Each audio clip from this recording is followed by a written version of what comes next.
Shockwaves' Daily Mail leaked. Prince Harry's surprise visit frustrated William and left him fuming. When the Daily Mail published its now infamous headline, "Why Prince Harry's surprise Ukraine warzone trip frustrated Prince William and left him fuming at palace officials," it was more than tabloid gossip. It was an earthquake in the fragile ecosystem of the British monarchy.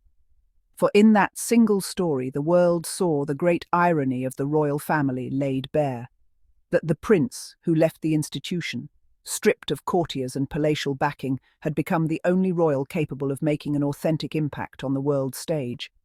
And the one groomed for kingship, draped in robes, wrapped in ceremony, was reduced to a caricature of jealousy, pacing corridors, jaw clenched, veins throbbing, incandescent with rage not at the war that rages across Europe, but at his younger brother's refusal to remain in the shadows. Prince Harry's journey to Ukraine was a shock, precisely because it was real. Unlike palace tours plotted months in advance, with security details coordinated, press pools pre-arranged, and narratives drafted by communications staff, Harry's visit slipped through the cracks of officialdom. There were no glossy press packs sent ahead, no photographers flown in to ensure flattering angles, no sycophantic coverage curated by royal rota journalists. It was done quietly, deliberately, and revealed only after his feet were already on Ukrainian soil, after he had met soldiers, after he had clasped the hands of families living through bombardment. The surprise was not simply in the trip itself, but in the manner of it, covert, dignified, soldierly. It was a reminder that Harry was, before all else, a serviceman who understood both the burden and the brotherhood of war. That truth was searing. For William, it was intolerable. William, the so-called future king, was not in a war zone, not facing down artillery fire or landmine-scarred fields. He was reportedly at Windsor, surrounded not by soldiers but by courtiers, engaged not in solidarity but in scheduling.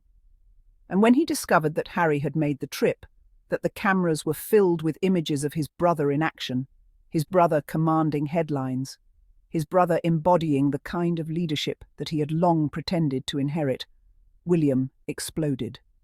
The reports that he was left fuming at palace officials were no exaggeration. They were, if anything, an understatement. For this was not just irritation. This was rage tinged with humiliation. The fury of a man who could no longer deny that he was being outshone by the sibling he and his allies had spent years trying to erase. William's fury was misdirected, as it so often is. He was angry at officials, blaming them for failing to control Harry, as though his brother still lived under palace rule, as though courtiers still pulled his strings. But Harry has long since broken free. There are no courtiers managing his every move. There is no palace machinery deciding where he goes, who he meets, or how he operates. Harry acts on instinct, on conviction, on a soldier's understanding of duty. To William, raised in a cocoon of deference, this independence was unbearable. For William, relevance is manufactured through institutions, crafted by handlers, spun by the press. For Harry, relevance is organic. He shows up, and the world pays attention. And that is why the palace feared him, and why William seethed. For years, palace strategy has been to diminish Harry, to strip him of HRH, to brand him reckless, to leak against him, to paint Meghan as a manipulator, to brief stories about fragility and failure. They told the public he could not be trusted, that he was out of control, that life outside the monarchy would render him irrelevant. Yet here he was, in the most relevant of places, standing in a war zone where courage was currency. While William was consumed with optics, Harry was consumed with service. The comparison was devastating, and William knew it. The Mail, predictably, framed the story not around Ukraine, not around Harry's solidarity with soldiers, but around William's emotions. The article was an inadvertent satire of itself, a war zone visit reduced to the bruised ego of a man who could not stomach his brother's shine. It was William fuming that mattered, not Harry serving. And yet, in their attempt to centre William's tantrum, they only underscored his irrelevance. For here was a prince supposedly being prepared to lead a nation, unable to cope with the fact that his younger brother had acted with initiative and authenticity. The word fuming has become synonymous with William. Every story about him contains it. He is always incandescent with rage, fuming, furious. He is the man forever in a state of indignation, his emotional palette reduced to a single shade of red. But in this instance, The fury revealed more than a temper. It revealed a truth, that William is haunted by Harry, trapped in a permanent state of comparison he cannot win. No ribbon-cutting, no gala speech, no palace procession will ever generate the same respect as Harry's walk into a war zone. The irony is delicious. For William, the heir to the throne has always depended on the institution. Without the palace, he is nothing. Without the machinery of royal PR, he is reduced to a title. Harry, by contrast, has shown that even stripped of titles, even cast out from gilded halls, he retains relevance through authenticity. It is the great inversion of the monarchy's narrative. The spare has proven indispensable, the heir dispensable. Harry's military past loomed large over the Ukraine visit. Unlike William, who once posed in uniform but never saw real combat, Harry served in Afghanistan. He flew Apache helicopters, he walked among troops, he knew the fear of enemy fire. His credibility was not borrowed from costume but earned through experience. When he stood in Ukraine, he did so not as a distant royal figure, but as a comrade in arms, someone who had felt the terror of war. That is why soldiers respected him, why his presence mattered. He was not a mascot of the monarchy. He was one of them. Ukrainian officials welcomed him with warmth, and civilians saw in him a rare kind of empathy. He listened, he clasped hands, he bent down to hear the quiet voices of mothers who had lost sons. He did not sweep through like a sovereign on tour, encased in protocol. He moved like a man, grounded, approachable, real. And those images of Harry kneeling to meet a child, of Harry embracing a soldier, of Harry walking through rubble with eyes that had seen battle before, carried weight far beyond the borders of Ukraine. The symbolism was piercing. Here was the son of Diana, the boy who had once walked behind her coffin, now walking through another landscape of loss, not as a victim of tragedy, but as an agent of solidarity. Diana had been known as the people's princess, the woman who walked through minefields in Angola to highlight suffering. Harry, in Ukraine, echoed her legacy, not through mimicry, but through instinct. It was in his blood to stand where others feared to tread. And in doing so, he once again reminded the world of the stark contrast between his authenticity and William's artifice. William's aides, meanwhile, scrambled. How to spin this? How to protect the heir from the humiliation of being outshone? To attack Harry would look petty. To ignore him would look weak. To praise him would infuriate William further. Courtiers were trapped in the eternal cycle of managing William's ego, an ego so fragile it could not withstand his brother's existence. And so the palace machine sputtered, leaking to tabloids about William's frustration, attempting to redirect the narrative, but only reinforcing the truth. Harry was the story. William was the footnote. Social media told the tale more brutally than any newspaper. Images of Harry in Ukraine were shared with captions praising his courage, his humility, his relevance. Beside them, memes of William circulated. The fuming prince, the man always angry, always overshadowed, always sulking. The internet had turned him into a punchline, the eternal grumbler, while his brother became the symbol of purpose. This was not just a bad news cycle for William. It was a glimpse into the monarchy's crumbling future. For if William cannot stomach being overshadowed by Harry, how will he endure when the weight of the crown brings scrutiny, not from one brother but from an entire nation weary of ceremony without substance? The Daily Mail leak did not simply expose palace drama, it exposed a monarchy unable to adapt, a future king trapped in insecurity, and a spare who had become, paradoxically, the true heir to relevance. And so the world watches, amused and moved in equal measure, amused by William's endless fury, his tantrums in palaces, his inability to grow beyond envy, moved by Harry's refusal to fade, his courage to stand where danger looms, his instinct to serve without titles. Shockwaves indeed have been sent through the monarchy, not from a coronation, not from a procession, but from a man in a war zone acting with dignity, while his brother fumes in gilded isolation. When Harry appeared in Ukraine, his jacket bore the familiar emblem of the Invictus Games, the project that has come to define his post-royal legacy. That single logo, stitched above his heart, carried more symbolic weight than any regalia William has ever worn. Invictus was born out of Harry's understanding that wounded warriors were not burdens but heroes, that their scars told stories of courage, not weakness. It was a vision rooted in his own years of service, in his nights flying Apaches, in the memories of comrades lost. And so his arrival in Ukraine was not random, it was an extension of that mission. He came not as a diplomat, but as a fellow soldier, not as a figurehead, but as a man who had built an entire movement around the resilience of the injured. For Ukrainians, this was no hollow gesture, it was recognition. Meanwhile, William's contributions to Ukraine had been largely symbolic. Speeches read at lecterns, photos taken in safe zones, statements crafted by aides. There was no question that he cared, but care without action is impotence, and impotence dressed in royal finery is still impotence. Harry's actions cast a merciless spotlight on this gap. He did not speak of solidarity from afar. He embodied it on the ground, in a place William dared not tread. The image of Harry in Ukraine, unflinching, contrasted with William at Windsor, seething, was a juxtaposition too brutal to ignore.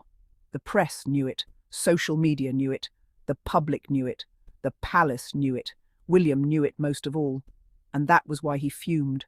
The fury, though, was not just about Harry's presence in Ukraine.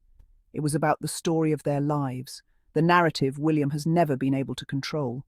For from childhood, Harry has been the one underestimated, dismissed as the spare, the troublemaker, the clown. William was groomed for the throne, hailed as the serious one, the statesman in training. Yet time and again, Harry's authenticity has resonated more with people than William's rehearsed gravitas. Diana's warmth lived on in Harry, not in the son who inherited the crown.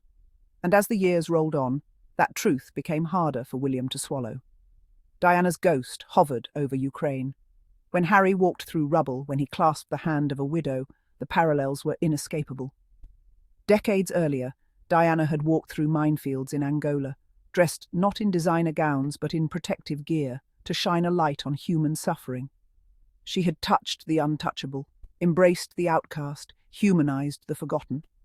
Her legacy was not one of crowns but of courage, and in Ukraine, her youngest son honored that legacy. It was not mimicry, it was instinct. He was his mother's son. For William, this was intolerable. Diana's legacy was supposed to be his inheritance, the crown jewel of his image. He had invoked her name countless times, draped her memory over his own PR campaigns, tried to position himself as her rightful successor. Yet every time Harry acted, it was clear Diana's spirit lived in him, not William. The warmth, the empathy, the instinct to walk where others feared to tread, all of it radiated from Harry. William, by contrast, looked stiff, rehearsed, brittle. He could commission documentaries, deliver speeches, invoke her image, but he could not embody her. Harry could, without even trying. And so William raged. He raged at palace officials, as though they could have stopped Harry, as though Harry still belonged to their machinery. He raged at the press for covering Harry, forgetting that news cannot ignore authenticity. He raged at his own aides, his own reflection, his own inadequacy. But rage changes nothing.